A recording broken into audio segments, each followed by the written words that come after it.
बिस्मिल्लाहिर्रहमानिर्रहीम। वज़ीर-ए-आज़म इमरान खान ने शरीफ बरदरान और आसिफ ज़रदारी को वाज़िया चैलेंज करते हुए कहा कि अपनी चोरी बचाने के लिए आपने जो मर्ज़ी करना है करें, हम आपको नहीं छोड़ेंगे। गोटकी में जलसे से खिताब करते हुए उन्होंने ग्रैंड डेमोक्रेट अलायंस, मुत्तहिदा कौमी मूवमेंट पाकिस्तान, अपनी जमात के अरकान और दीगर अफराद को पैगाम दिया, कौमें गरीब नहीं होती, करप्शन उसे और मुल्क को गरीब बना देती हैं। एक वक़्त था कि दुनिया में हमारी मिसाल दी जाती थी और हमारे तरक्याती मॉडल को अपनाते थे, लेकिन आज पाकिस्तान पर तरीही कर्जा चढ़ा हुआ है। आवाम पर खर्च होने वाला पैसा मनी लॉन्ड्रिंग के ज़रिए मुल्क से बाहर चला जाता है और ऐसी खतून के नाम पर 5 घर निकल आते हैं। वज़ीर-ए-आज़म ने कहा कि मुल्क को मकरूज़ करने वालों का जब इख्तिसाब हो रहा है तो जमहूरियत ख़तरे में आ गई है।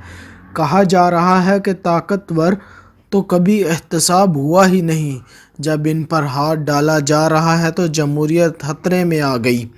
चोरी बचाने के लिए ट्रेन मार्च शुरू हो गई। अरबों रुपए बचाने के लिए ट्रेन मार्च करने वाले लोगों को 2000 रुपये देकर बुलाते हैं। उन्होंने कहा कि शरीफ बरदरान पहले कहते थे ज़रदारी करप्ट हैं, ज़रदारी और उनके बेटे कहते थे कि वो करप्ट हैं, लेकिन आज जमहूरियत बचाने के लिए दोनों इकट्ठे हो रहे हैं। मैं इनको चैलेंज करता हूँ, जो मर्ज़ी करना चाहते हैं करें, हम आपको नहीं छोड़ेंगे। ये कौम आपको माफ़ नहीं करेगी। आपके पास सिर्फ एक रास्ता है, कौम का पैसा वापस करें, फिर हम आपको छोड़ेंगे। इसके लिए आपने ट्रेन मार्च करनी है तो करें।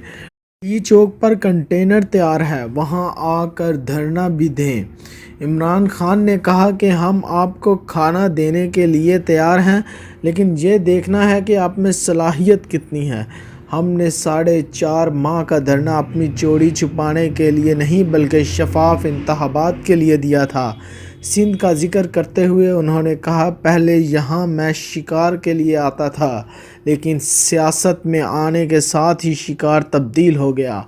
मैंने सिंध को पीछे जाता, यहाँ गरीब बढ़ते और इंफ्रास्ट्रक्चर तबाह होते देखा, क्योंकि हमें मालूम है सिंध की आवाम का पैसा कहाँ गया। वज़ीर-ए-आज़म ने कहा कि पंजाब में पनामा माफिया के खिलाफ जंग की वजह से अंदरूने सिंध आने का मौका नहीं मिला, लेकिन अब मैं पूरा जोर लगाऊंगा यहां आने के लिए। इनका मकसद इलेक्शन जीतना नहीं, बल्कि ये समझता हूं कि सिर्फ एक सूबे को नहीं, पूरे मुल्क को ऊपर उठाना चाहिए। इन्होंने कहा कि हमने बलूचिस्तान और सिंध पर ख़ास तवज्जो देनी है, यहाँ गुर्बत ज़्यादा है, हमारे गुर्बत कमी प्रोग्राम सबसे बेहतर होगा। इस सिलसिले में हमने चीन से भी सीखा और अब पूरी तरह इस प्रोग्राम पर जोर लगाएंगे।